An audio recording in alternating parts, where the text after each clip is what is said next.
अंगावर खाकी वर्दी घालण्याचं स्वप्न बघून अनेक तरुण तरुणी अहोरात्र मेहनत करत आहेत. या तरुणांसोबत त्यांच्या कुटुंबाचं देखील स्वप्न जोडलं गेलेलं आहे. नुकतीच एक बातमी वर्तमानपत्रात प्रसिद्ध झाली आहे. त्यामध्ये सूत्रांच्या माहितीनुसार भरती होईल असं सांगितलं होतं. मात्र सूत्रांच्या नुसार सांगितल्यापेक्षा पोलीस भरतीची निश्चित तारीख अधिकृतरित्या जाहीर व्हावी अशी आमची अपेक्षा आहे, असं पोलीस भरतीसाठी तयार करणारे विद्यार्थी सांगतात. मात्र या चर्चेनं तरुणांनी तयारी सुरू केली आहे. Tejvarta news network, Chhatrapati Sambhajinagar. काय सांगाल, सध्या राज्यामध्ये 10,000 पोलीस भरतीची प्रक्रिया सध्या करणार सुरू होणार आहे, तर आपली प्रॅक्टिस कशी चालली किंवा सराव कसा चालू, काय वाटतं आपल्याला? सराव तर प्रत्येक मुलं सराव करत आहे. जास्तीत जास्त मुलांना आश्वासन दिलेलं आहे सरकारनं.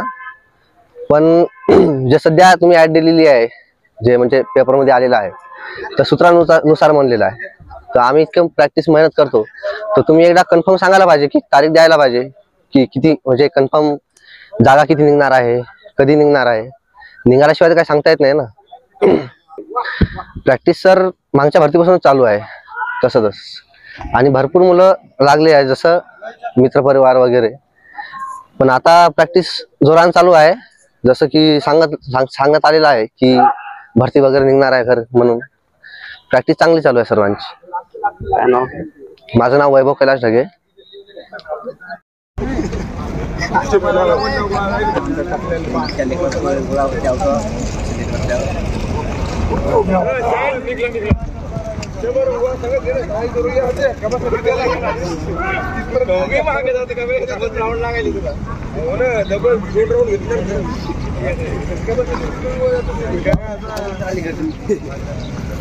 सध्या आता शासनानं 10,000 पोलीस भरतीची प्रक्रिया सुरू करण्याला सुरुवात केलेली आहे, कसं बघता आपण याकडे?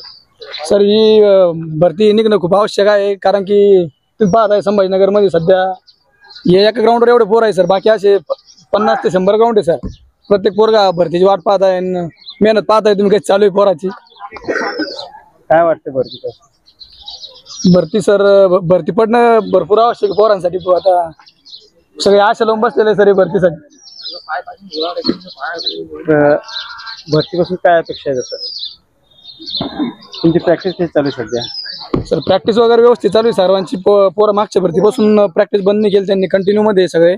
ते बघा भरतीचीच वाट बघताय बस. काय ना, योगेश रमेश जाधव.